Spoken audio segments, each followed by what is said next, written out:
Hello friends, relation and function के इस fifth part में हम बात करेंगे कंपोजिशन ऑफ फंक्शन के बारे में।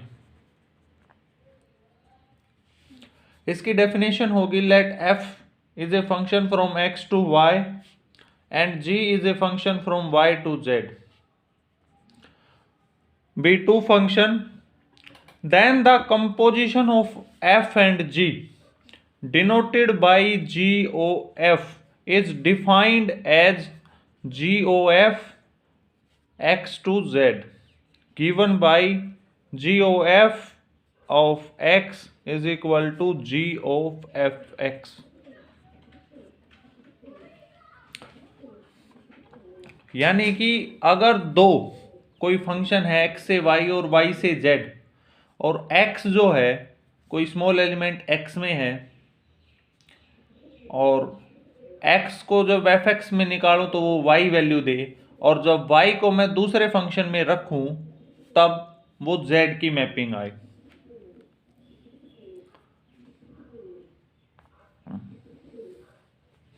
यानी कि एक डायग्राम से हम समझने की कोशिश करते हैं। Let this is set x, this is y and this is z। यहाँ कोई स्मॉल एलिमेंट है x, स्मॉल एलिमेंट y और स्मॉल एलिमेंट z। अगर ये फंक्शन इस पर f लग रहा है तो y की वैल्यू किससे आएगी? f ऑफ x से आएगी। और अगर y से z फंक्शन है g तो z की जो वैल्यू आएगी वो किससे आएगी? g ऑफ y से आएगी।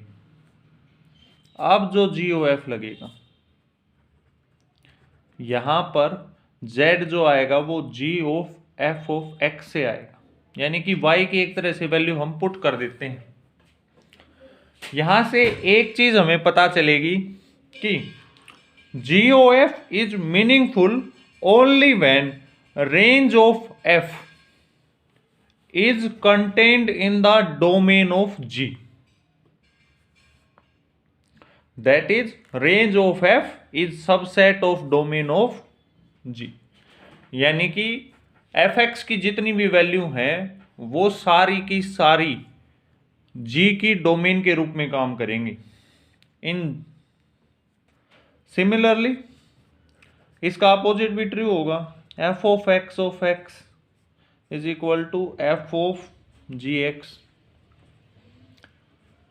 exist if range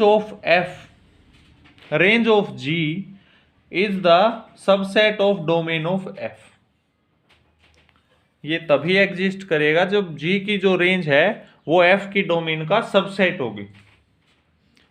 और किसी भी जनरल कॉम्पोजिशन में f ऑफ g जो है वो GOF के बराबर नहीं होता है। It is not equal to like this. अब बात करेंगे इसकी कुछ प्रॉपर्टीज के बारे में। The first property, it is associative.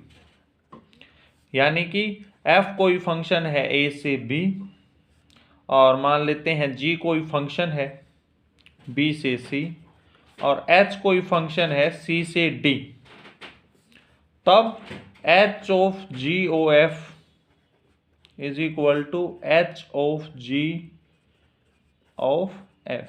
ये इसके इक्वल होगा। इसकी फर्स्ट प्रॉपर्टी। हम इसकी सेकंड प्रॉपर्टी को डिस्कस करेंगे।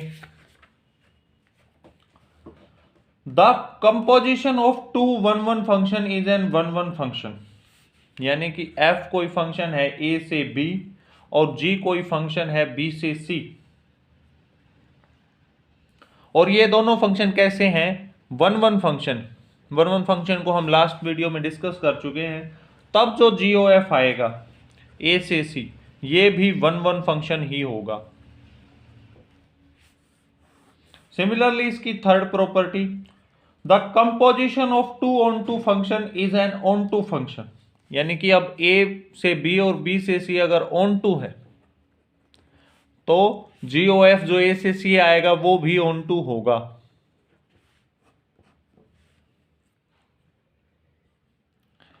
और the composition of two bijection is a bijection. यानी f और g जो हैं वो वन वन भी हो ऑन टू भी हो। बाइजेक्शन का हम डेफिनेशन पढ़ चुके हैं। तो जो जी ऑफ आएगा वो भी बाइजेक्शन ही आएगा, यानी 1 1 और ऑन टू ही होगा। अब एक अदर प्रॉपर्टी की हम बात करते हैं। If f is a function from a to b and g is a function from b to a reverse, तब जो GOF आएगा वो IA आएगा। इसका मतलब क्या है कि f इज 1 1, f जो है वो 1 1 होगा और g जो है वो ऑन टू होगा। और the last one property is f कोई फंक्शन है a से b और g कोई फंक्शन है b से वापिस a, reverse, f of g जो है वो IB हो जाएगा। उसमें GOF था, अब इसमें f ऑफ g है। तब यहाँ क्या होगा कि f जो है वो ऑन टू होगा और g जो है वो 1 1 होगा। ये प्रॉपर्टी तभी सेटिस्फाई करेगी। इसका मतलब क्या है कि a से b कोई फंक्शन है और कोई ऐसा फंक्शन एग्जिस्ट करे g जो b से a हो, such that GOF is equal to IA and f of g is equal to IB, then f must be 1 1 and onto. ये चीज सेटिस्फाई करेगी। Thank you.